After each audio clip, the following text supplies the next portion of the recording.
Hello and welcome to Searching for Service, brought to you by Rotary District 5950. I'm your host, Kelly Kirk. And I'm Joe Kirk. And I'm Chad Larson. Before we introduce who our guest is today, Joe is going to remind us of our show's purpose. Our show's purpose is to reach those that are seeking service through stories of amazing service and people that are just incredibly connected to their communities. And Rotary. Because Rotary's awesome.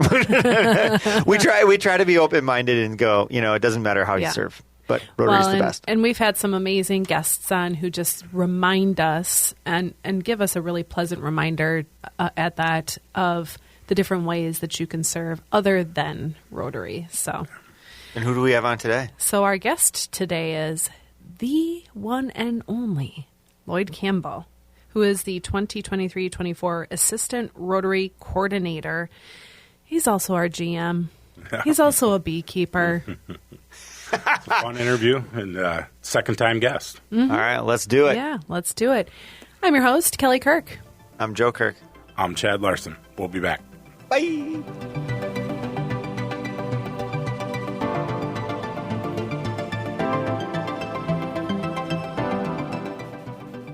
Gear up for a day of community spirit. Edina Rides for Education invites you to roll into a fun day of biking on Saturday, May 4th, starting at Fred Richards Park. Organized by the Rotary Club of Edina Morningside, they're all about service above self, and they're calling on you to join the ride. Opt for a leisurely 5 or 10-mile route and explore the scenic, car-free bike paths Edina has to offer. And here's the best part. Your participation in Edina Rides will support various educational nonprofits across the area. Registration is easy at edinarides.com. Take advantage of early bird pricing, just $25 for adults and $15 for kids.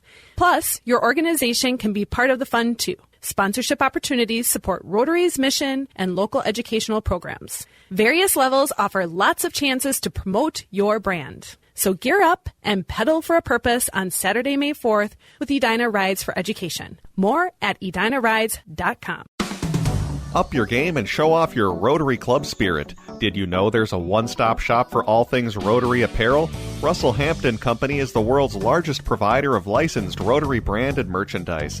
From apparel like hats, jackets, and shirts to banners, tents, and awards, they have it all. And most things are customizable. And they can handle orders of all sizes. Russell Hampton Company also has deep connections to Rotary. In 1920, the company founder was part of Rotary Club No. 1 in downtown Chicago.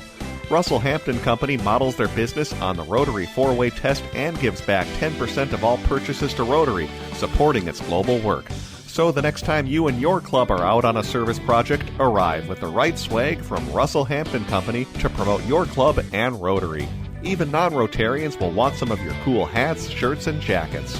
Learn more at bestclubsupplies.com.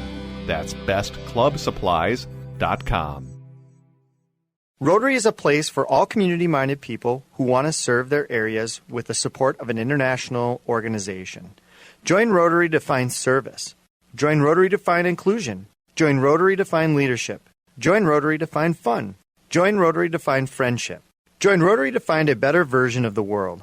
Find a Rotary Club near you at Rotary.org and click on Club Finder.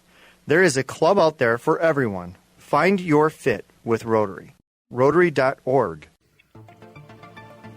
Hello and welcome back to Searching for Service, brought to you by Rotary District 5950. I'm your host, Kelly Kirk. I'm Joe Kirk. And I'm Chad Larson. I also want to thank our other sponsor, the Russell Hampton Company, the #1 printer for Rotary in the country. If you're watching online, you can see some of the swag they have for us. Got our mugs, our cutting board, our Stanley-ish mug. Still waiting for my hoodie and my quarter zip. It's a pretty intense. Yeah. I figured you had one of those. No. I do not. I don't involve myself with those crazes. So. But you can check BFC. That's what that is. Our guest is giggling over here. Let's introduce our guest. It's Lloyd Campbell. He is number 2. Past district governor and second-time guest and the QB for our show, Searching for Service. I would say more like general manager. You're the quarterback. Okay. Well, welcome back, Lloyd. We're Thank happy you. to have you. I think that we should do a reintroduction because, yes, we've had you on here already. But let's share with our listeners, where are you from? There's so many jokes I could tell with that, but I can tell from your face that I should not tell any of those jokes. Okay. I'm from a little town in Arkansas. It's Edmondson, Arkansas. Population now about 415. Okay. Now, do you pronounce it Arkansas? No, Arkansas. Okay, all right. No, Arkansas. Yeah. That's how I remember the spelling. Yeah. Arkansas. Yeah, so I was raised there. But when I turned 18, I got the heck out. Sure. And every once in a while, I'll go back to visit. But that's where I'm from.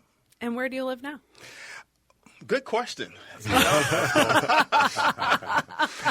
In Tesla. It depends on where my car takes me. My permanent address is actually Glenwood, Minnesota, which is about 2.5 hours from here. It depends on who's driving and when.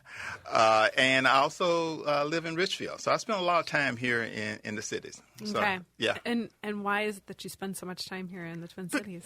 I love you guys. Yeah. Okay. Well, I was, as you alluded to earlier, I was past district governor.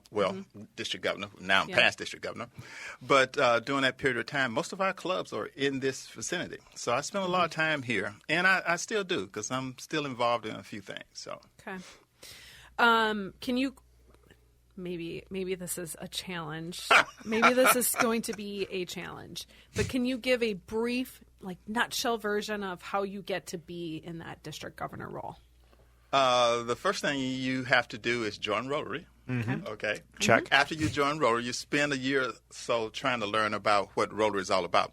And we have a variety of training programs, and we have the Learning Center, which you can do online. Mm-hmm. And at some point in time, you make a decision saying, I want to make an impact. I want to make some type of statement about where Rotary is going and how I can help make it get to that point. Okay. So probably a year or so after joining Rotary, I said I wanted to be district governor. So I spent a lot of time going to every meeting I could get my hands onto. Unfortunately, I didn't know I didn't supposed to go to some of those meetings. I showed up anyway. Gotcha. Well, did they boot you out? No, they didn't. They did didn't. not. Surprisingly, Okay. Every once in a while they looked at me strangely. Yeah, you got the Minnesota nice, so glad you're here, Lloyd. Absolutely. What are you doing here? Absolutely. And then one day after the end of a meeting, the then district governor, she was district governor, Irene Kelly. I'm not sure if she was district governor or was going to be district governor. Walked up to me and said, "Would you like to be district membership chair?" And unfortunately, I have this habit of saying, "Yeah, I'll do it." All right. And I did. So that started that chain of getting deeply involved in Rotary, from the club level to the president to the district level, and now I'm involved in some things on the zone level. Okay, very cool. When did you decide to commit to Rotary? When was that? What? My commitment to Rotary actually occurred. That's an interesting question. I'm thinking about certain incidents that happened. When did you let Rotary into your heart? When did I fall in love with Rotary? I hate to tell you, it's a love-hate relationship. Okay, to be honest Much with like my love-hate relationship for my husband right now that's giggling at me. Yes. Yeah, I noticed he moved back from you a little bit, so he knows that what that means. Rotary is an organization that's in transition, and for me, that's the thing that excites me about Rotary, because you know that it's in transition because it knows it needs to change, but it's having a little bit of a struggle doing that. So you have to, and then I look at myself and say, "Oh, I love to get into that fight. I love to get involved in that." So that's when you ask me when did that happen, there have been certain instances that I wake up in the morning and say, I'm through with this. I've had enough. I fought the good fight. Time for me to move on to do something else. And then there were times you said, wow, that was great. You know, we helped kids in Glenwood, or we helped kids in Uganda, or we made a difference. And then you sit back and say, oh, okay. Well, it sounds like the good has outweighed the it not has so good. So far. Okay. So far. Okay. That's funny. So far. You never know what the next day will bring you. So. It's fascinating, though, that after a year, you already knew, like, that was what you wanted to do, and you aspired for it. Well, and here you are. Well, and I think all of us at this table probably have a little bit of an A-type personality. No, Sure. No, absolutely not. Maybe a little bit. Three, so. We're doing a podcast, or a show, so. So it's sometimes, it's hard for us to sit around and do nothing. And especially when you see things in the world that's going on and you feel like, oh, I can make an impact there. I can make a difference. Or why didn't they do that? Why didn't they think of that? Yeah. It's hard for me to sit at home and do nothing. I mean, when I first moved to Glenwood, one of the things that I did was I started raising bees. Now, for a person who hates to be seen. You're not joking. No, I'm not joking. You're not joking. I'm joking. I didn't How know did you not know that? You didn't know I didn't know this. Okay. So, Listen to the first episode. So do you harvest your own honey and stuff then too? Is that how the way you would say well, it, the reason I raise bees is not for the honey. It's just because bees are endangered. So I started raising bees. And I'm one of those persons that hate to be stung. And so, I said, "Oh, this should be fun." So I took a course. I took a course at the University of Minnesota. I told my wife that, "Hey, I'm going to raise some bees." She looked at me and said, "Oh yeah, sure. Okay, don't worry about it." And then I went and picked up the bees, and she said, "Oh, I can't say what she said on podcast, but she used certain certain four-letter words that indicated that she was shocked and surprised, and and it was my hobby, not hers. Yeah. So, but she eventually got involved, and what I mean involved is that she started raising bee-friendly plants. So when you go to our house, well, last year was a difficult year because I wasn't at home. You see these bee-friendly plants and beehives all around.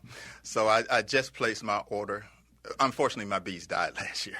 I'm not going to blame it on Rotary because I wasn't around. But Your wife was out there with the raid. I didn't think about that. Thank you for mentioning that. Oh my goodness, you're right. I've noticed all these things around the house. You know what? The little bit that I know about your wife, though, she's probably too darn busy to even think about it.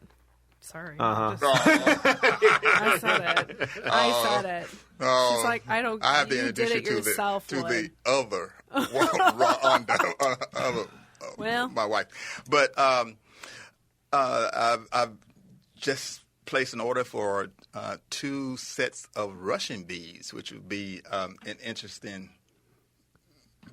different type of bees than I usually have. I usually have Italian bees, which are very friendly and, just buzz around. Russian bees are very aggressive. interesting.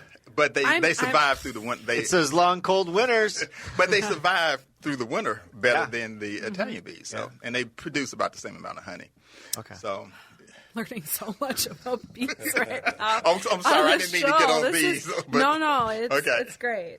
I think it's great. I don't know. I don't even know how we got on there. Somebody. What do you help mean? me. What he does? How do we We're get? talking about Rotary.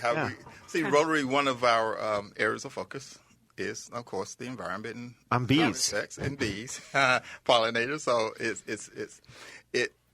it's probably when you look at why I'm involved in Rotary and some of the things I do is. If you would do, a personality test, you look and say, "Oh yeah, I can see him getting involved in that because it's important."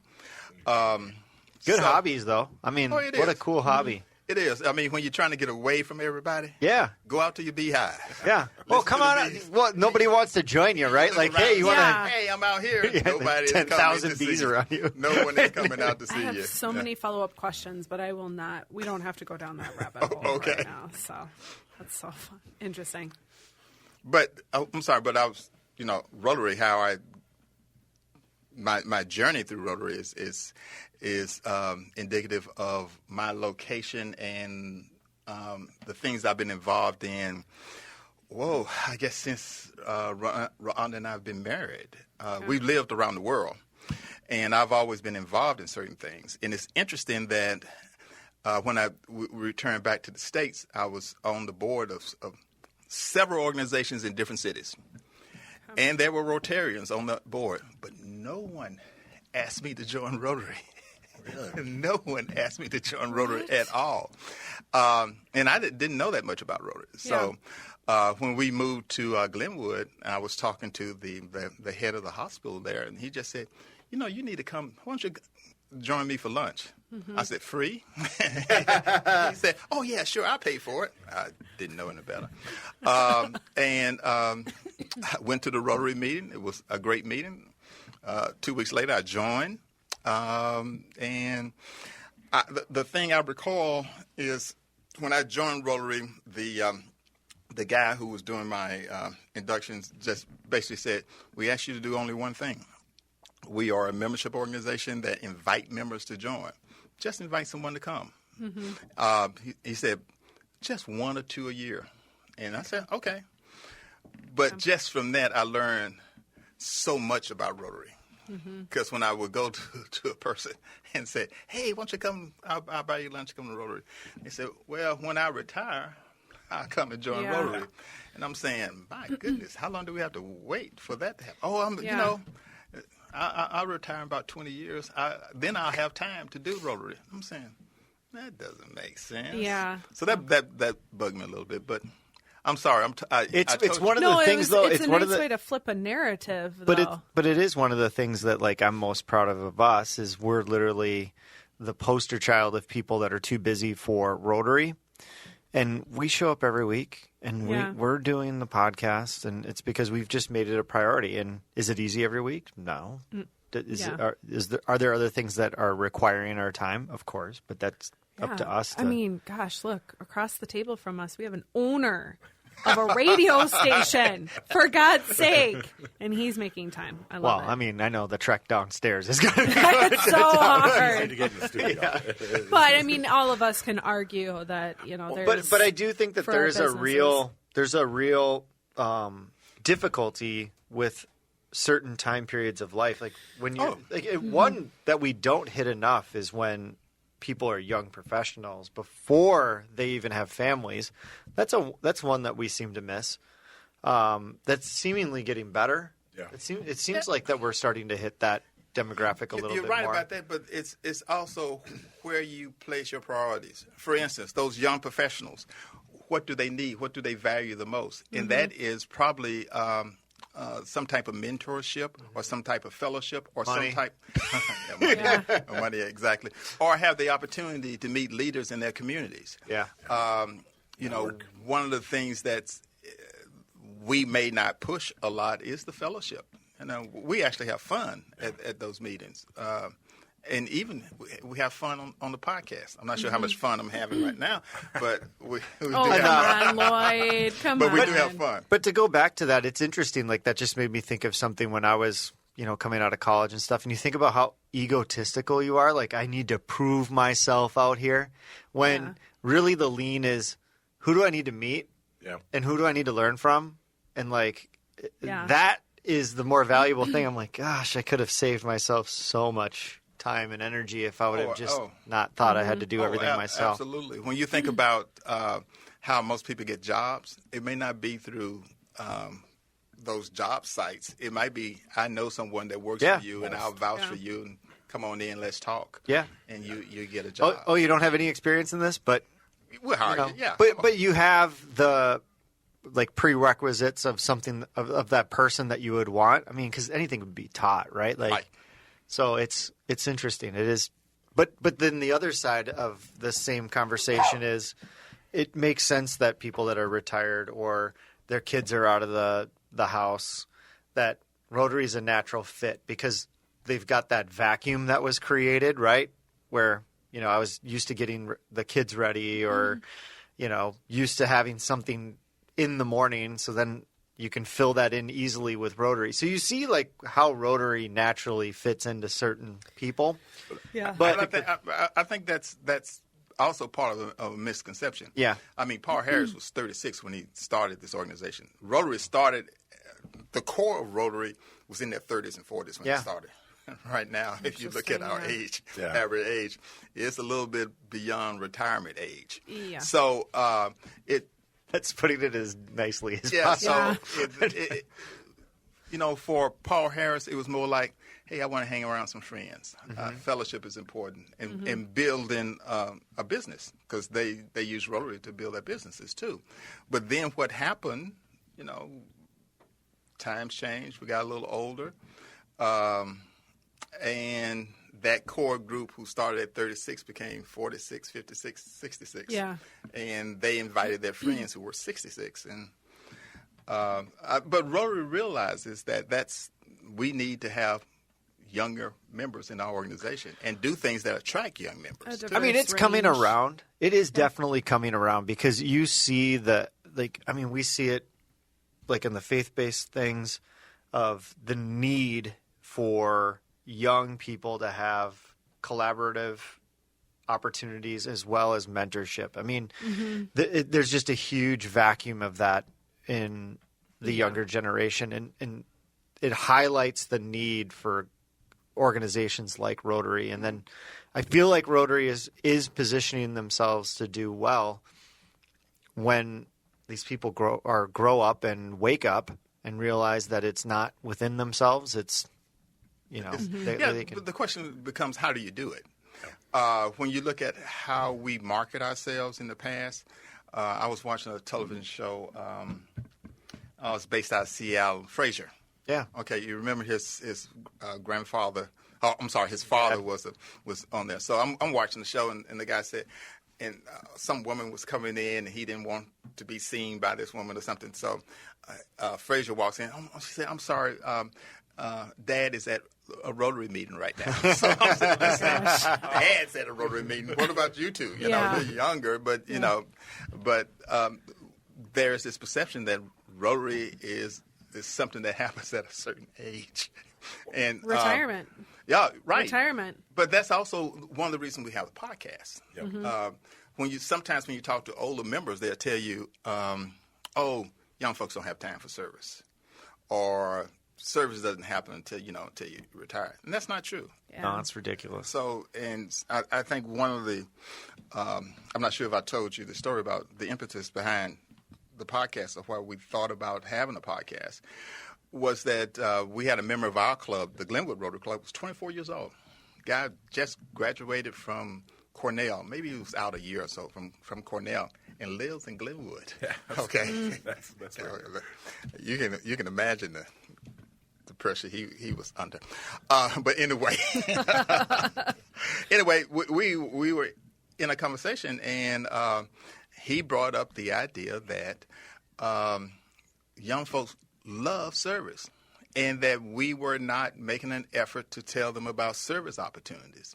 And I said, well, what do you suggest? He said, have you ever heard of a podcast? I said, yeah, I've heard of a podcast, And he said, I do a podcast. So he actually introduced me to young folks doing service around the world. And I'm saying, this should be Rotary. We need to reach out to people and let them know about the things we do. At a young age. You don't have to be 65 or older to enjoy Rotary. There you heard it, guys. So this podcast, the genesis of it came from a 24-year-old. Absolutely. Who is a Rotarian. Yes, who's a Rotarian, yes. I just lost a lot of respect for you, though. I thought it came from you. Just but you know what? Like you made it happen. He's the QB. He brought it. No, he's general manager. Whatever. You are the quarterback. I am the backup kicker. Well, what's Chad then? Lineman. You block. But didn't you play football in school? Yep. Block and tackle. Block and tackle. I was the quarterback. No. I love it. This is good. Well, that's I'm the water boy. as I invite friends to the club meetings, that's the response I get all the time. So, I'm so busy. And I'm like, with our club especially, morning, Yeah. you give up one morning, which I know is hard with children, but you're done. You're at the office by 9 o'clock. Yeah. Yeah. And that's a hump I am struggling to get people to accept that it's on top of it. I told you guys this on the show. I walk out of there every week energized because we have great speakers too. Yes. It's great to connect with We everybody, do. but you have good speakers that it doesn't seem like a burden ever. It's not like, I got to get to this. I want to be there. And I probably wouldn't have known that had I not gone for the first time, but I struggle because I hear the same thing from friends in the area that are close. I'm like, you can do it, and I promise you'll see it. And you don't have to jump right in and do every service project. And I think that's also because we lead with service, you hear people talk. I don't have time, to do all. Well, there's a lot of projects, a lot of opportunities. Yeah. There's opportunities you guys have talked about bringing your children into service projects. So it's a great opportunity to, present those lessons for your children too. You can't make people want to do it. They Right. got to want to do it. It's just that's the key is when people flip that script and they go, they want to do it. They got to be able to find it. They got to be able to access it, be welcome, be invited. One of the things, and, I don't mind talking openly about our club. One of the things. Now, what club is that? Let me write that down. Edina Morningside. Okay. Recently we've been having trouble placing our exchange student. And literally there was an email like, this is going to be like our last year hosting an exchange. I'm like, this is ridiculous. Yeah. I'm looking at our house and I'm like, how do we build onto this thing to house somebody? Like, that was my first thought was like, how do we house them? Yeah. And I'm like, I can't house them. And it's Jesus. just we 3 months, legitimately, too. yeah. But it was, that's good. And maybe that was the whole idea of the rhetoric of the email. But the thought of us not stepping up in the future, I'm like, well, we've got to flip the script. Did you say that they did find? Yep. All right. Wonderful. Lloyd, thank you very much for stepping up. He was like, wait, what? You sort of bring up a couple of interesting facts here. One is that sometimes we have this impression about Rotary is that it's a very rigid organization. That for you to be a Rotarian, you got to be there at 7 o'clock in the morning or noon. Rotary has changed so much in that you don't even have to come to meetings. You can just do service projects. You can have different times. You can have the Edina Club have a group of folks meeting on Saturdays. Or you can have, for instance, there are several clubs where they bring their kids to Rotary meeting. One of the things that actually got me into service was at a young age, my father made me work with the Heart Association in a little town in Edmondson, Arkansas. And I got the service bug. So, you have to realize service doesn't happen when you retire. Right. It's something that's generated in you, that particular individual, at a very early age. And we just have to be able to harness that some kind of way. Well, there's another good thing that came up at our orientation meeting yesterday is Brad, who's retiring in the next 3 weeks, said he can't imagine if he hadn't joined 7 years ago, because now that he's into retirement, he has a group of friends, and it's not as if he's starting fresh when he retires. And I hadn't thought about it that way before. Wow. Oh my Yeah. gosh, He was really excited that, because I don't know what retirement would look like, and now I know. And That's interesting. Fascinating. The interesting That's thing, too, great. is we have friends all around the world, too. Just by saying you're a Rotarian. You can go to Argentina and say, I'm a Rotarian, and someone put you up in their house. We're just that type of organization. Economical travel. Yeah, for sure. Know anybody in Where have you? So Greece? you've traveled a lot for it. Where's been your favorite place that you did a service project or visited through Rotary? Ooh, service project would be both Uganda and Honduras, and I did both of those last year. It was interesting.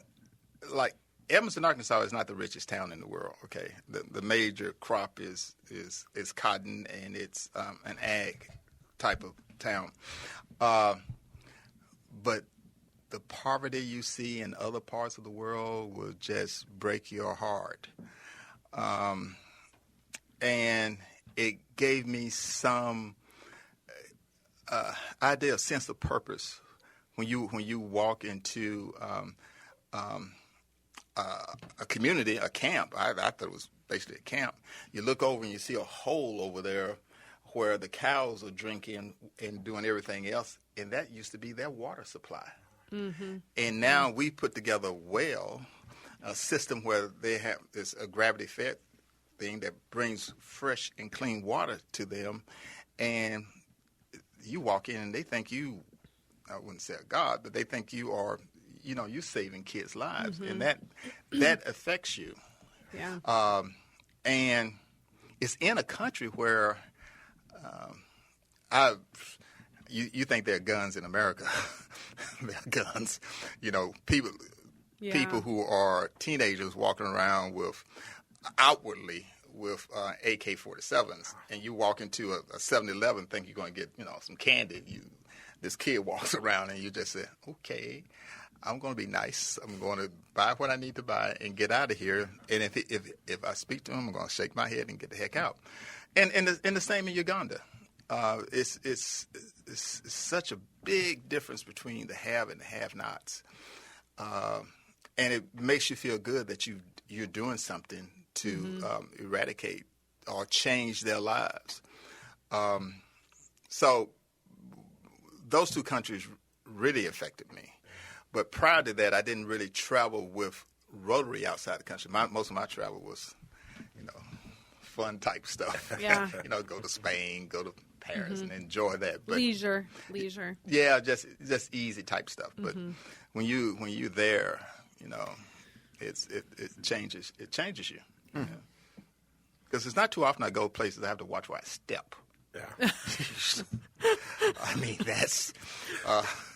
Yeah, I can imagine. Yeah, in more ways than one. Yeah. I can imagine.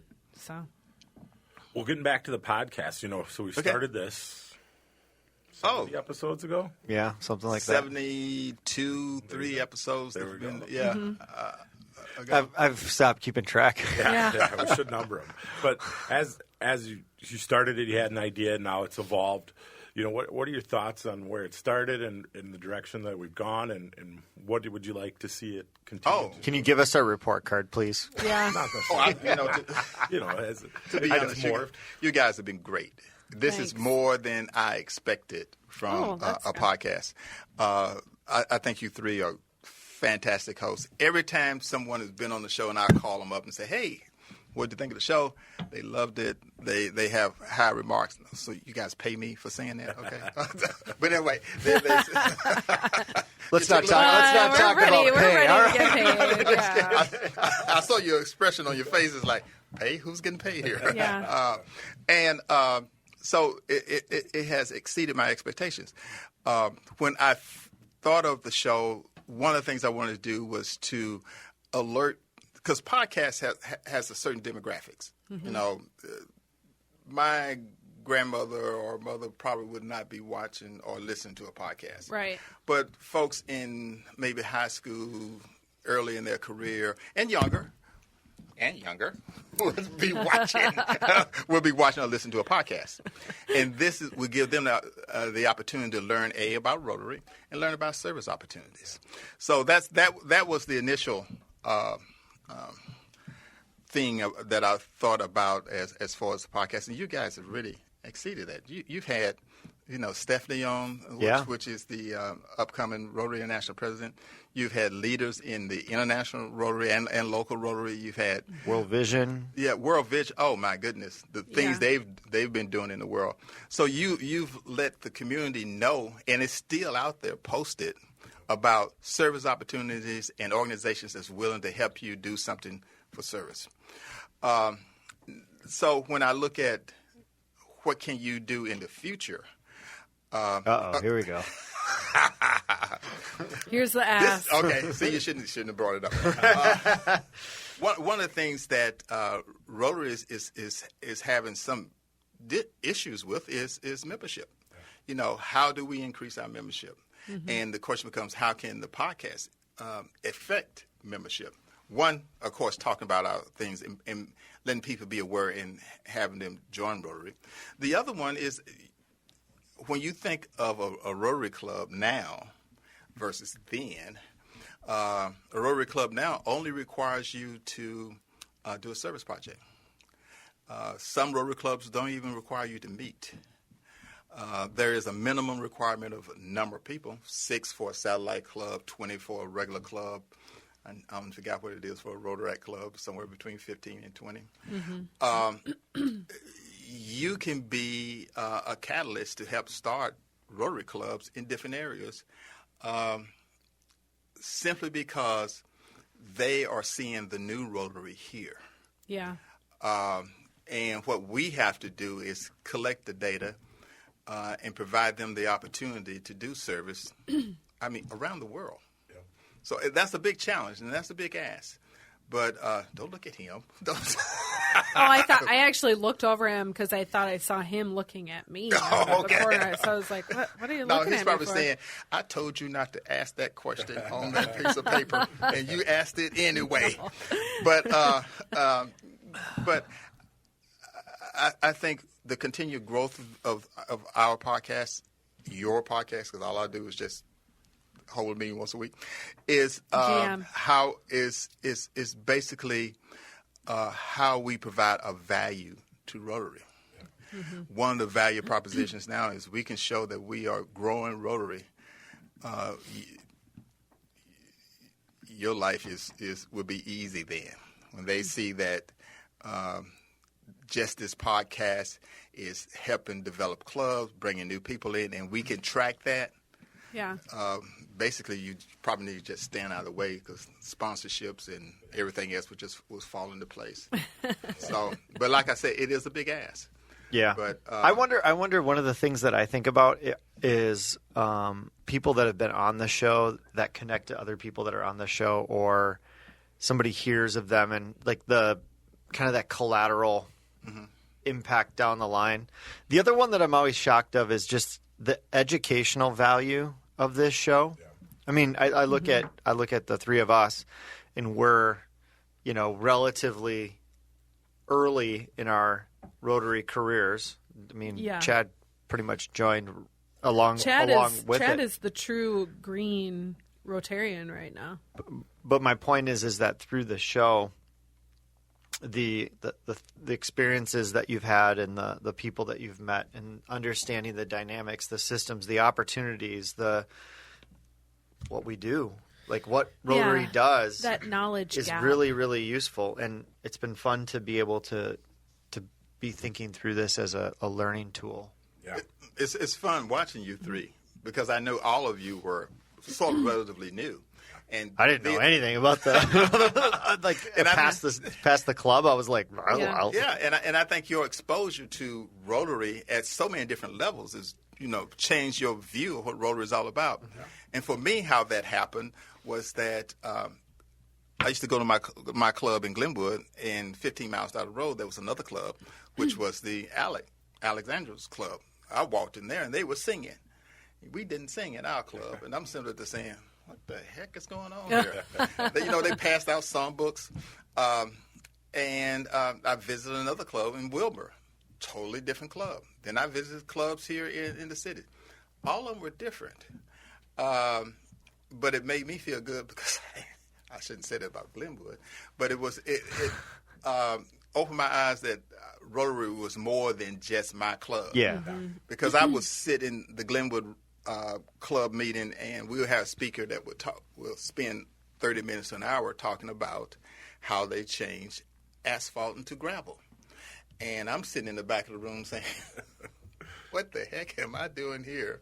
The food was just so-so, but asphalt, that's not helping me a bit at all. So it was important that I got out and saw what Rotary was all about. And then I went to some zone events, and that really opened my eyes to a lot of things. So now, when you say zone, can you, for our listeners, just give a quick definition of it? Zone is, I guess, it's that level above district. Okay.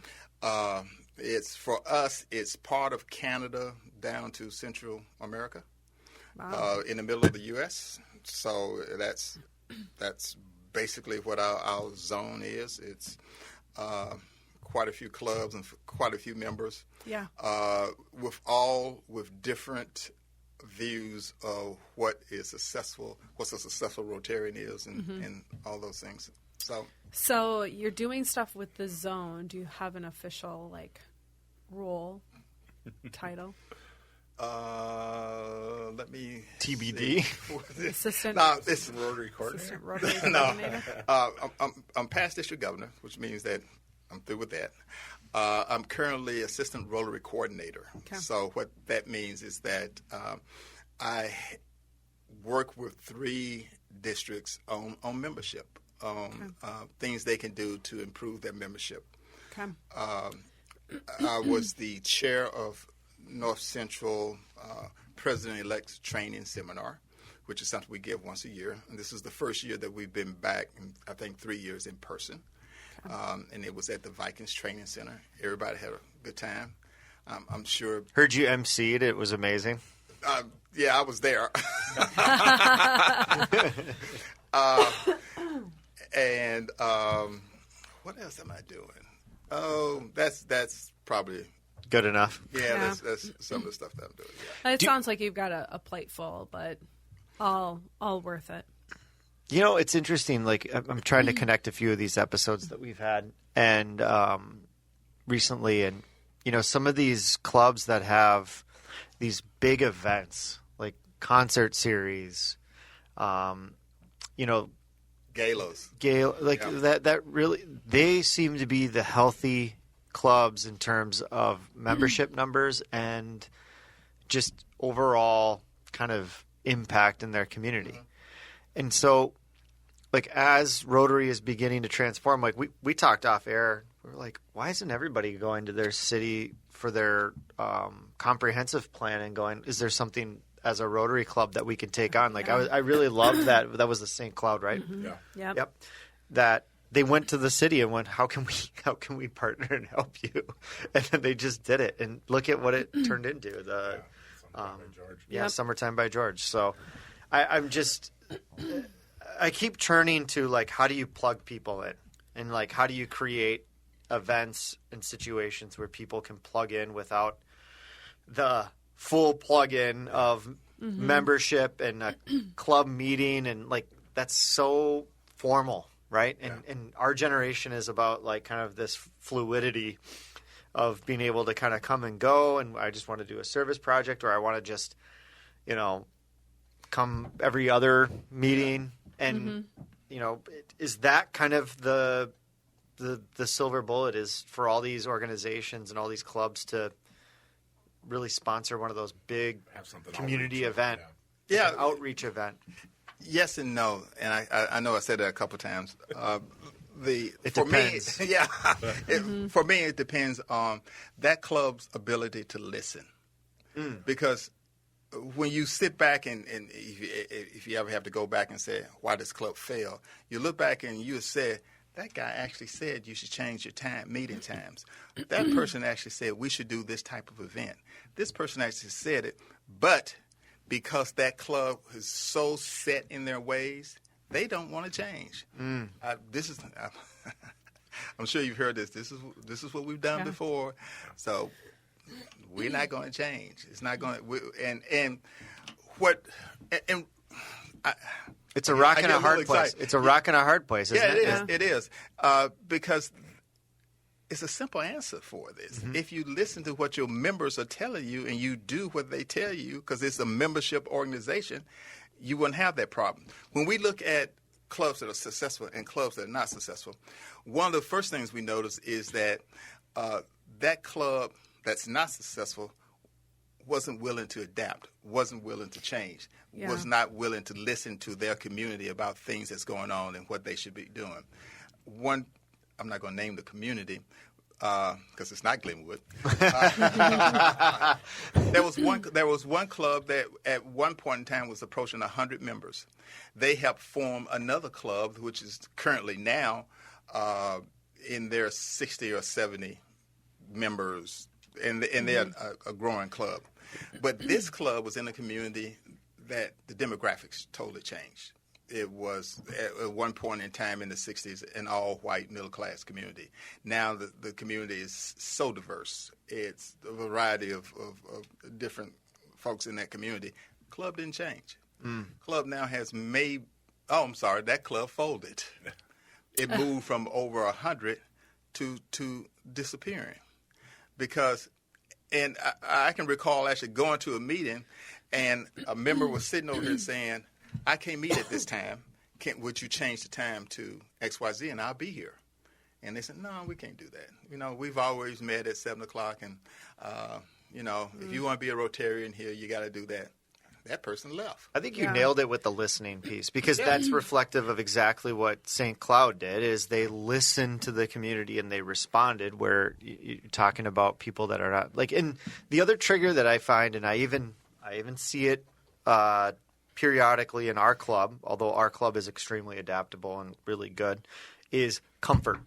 Whenever you're comfortable doing something, that means you're not being impactful, right? Yeah. And we should always be uncomfortable and I love it. We have uncomfortable people that come on and speak. We do project work that stretches the comfort of the club. Like, those are really good things. But that's always my trigger in our club is like, gosh, is this the thing that we've done for 25 years? And we don't even know why we do it anymore. Yeah, right. Yeah. And you know what I mean? So that's the time to re-diagnose it. So I think that's a really great kind of way to start wrapping up our interview is – clubs, listen up. Am I through? You are just about through. Okay. Just about. Through part one. Yeah. Stay tuned. Okay. Any parting words? I am, I usually don't say this, I'm blessed that you three are hosts. Wow. And actually just do that this. Was really kind. And Lloyd, we're very grateful for you as well. We know that it's been a lot of work and an uphill battle and 7 feet of snow. Yeah, you guys are doing the heavy lifting. You really are. I only have high praises for what you've done, but I also think that what you're capable of doing in the future is just going to blow Rotary away. So you have that type of potential because of the energy you have here, the guests you have on the show, and the things that you talk about. So I guess this is a terrible time to tell you that this is my. No, we've been honored so far, and it's been fun. Yeah, it's been fun. So thank you. And that's what Rotary should be, fun. Yeah. If we're not fun, I'm not going to a place. Yeah. It's been tough, but it's been fun. Yeah. Yep. Well, Lloyd, thank you. Thank you for carving out time. Hopefully you didn't drive all the way down here just today to make the, I just drove from Richfield today. Okay, beautiful. Nice and close. Well, thanks for all the work you do with us, too. Yeah, it really helps. Appreciate it. Awesome. Wouldn't be here. Take us out. As a reminder, you're listening to Searching for Service. I'm your host, Kelly Kirk. I'm Joe Kirk. And I'm Chad Larson. We'll be back.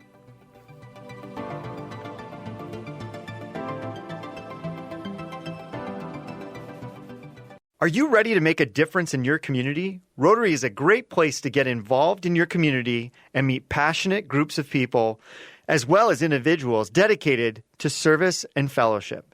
At Rotary, we believe in the power of teamwork to bring positive change. As a member, you will have the opportunity to participate in exciting projects that address local and global challenges. From supporting educational initiatives to environmental conservation, we tackle it all. Joining a Rotary Club means becoming part of a diverse family of individuals who share a passion for giving back and having fun while making positive impact. With projects and events that enrich your community, there's something for everyone, from local initiatives to international collaborations. It doesn't matter what culture or country you come from. What matters is that you want to belong to a group that strengthens communities and creates lasting change. There's a place for everyone at Rotary, regardless of age or background. Learn more by searching for a Rotary Club in your community and visiting. Together, let's make a difference. Rotary, people of action. Show off your Rotary Club spirit with Russell Hampton Company. They're the world's largest provider of licensed Rotary items. They make everything like hats, jackets, shirts, banners, and more. Russell Hampton Company is a fourth-generation family-owned and operated business founded in 1920 by a member of the first-ever Rotary Club in Chicago, Club Number 1. When you call Russell Hampton Company, you get more than just a company. You get a fellow Rotarian-owned business who's there to help. No matter if you're ordering for your entire club or just yourself, no order is too big or too small. Not sure what your club needs? Their team members can help and customize just about anything. They live by the Rotary 4-way test. They also give 10% of all purchases back to Rotary to support Rotary's global work. So remember, Russell Hampton Company is your one-stop shop for all things Rotary. Learn more at bestclubsupplies.com. That's bestclubsupplies.com. Russell Hampton Company, Rotarians serving Rotarians. Gear up for a day of community spirit. Edina Rides for Education invites you to roll into a fun day of biking on Saturday, May 4th, starting at Fred Richards Park. Organized by the Rotary Club of Edina Morningside, they're all about service above self, and they're calling on you to join the ride. Opt for a leisurely 5 or 10-mile route and explore the scenic, car-free bike paths Edina has to offer. And here's the best part. Your ride with Edina Rides supports local educational nonprofits like the Edina ABC program. They're all about empowering students of color. And get this, 99% of Edina ABC students graduate Edina High School and attend a 4-year college or university. Your participation helps sustain organizations like Edina ABC. Registration is easy at edinarides.com. Take advantage of early bird pricing, just $25 for adults and $15 for kids. So gear up and pedal for a purpose on Saturday, May 4th with Edina Rides for Education. More at edinarides.com. For decades, eradicating polio worldwide has been Rotary's cornerstone cause. We are incredibly close to ridding the globe of this virus, but we need everyone's help to get us to the goal. World Polio Day is October 24th. Please consider making a new donation to Polio Plus or increasing your already generous giving. Go to endpolio.org to be a part of this historical eradication of polio. You will help get vaccinations to the most remote parts of our world and help fulfill a promise we made to end polio now. 2 drops and it stops. Hello and welcome back to Searching for Service, brought to you by Rotary District 5950. I'm your host, Kelly Kirk. I'm Joe Kirk. And I'm Chad Larson. Well, I partially was kidding about him being our GM. I like to consider him our QB, but I was given a reminder that is definitely not the case. I'm the QB. He ain't on the field. I'm the QB. Or maybe he's our beekeeper.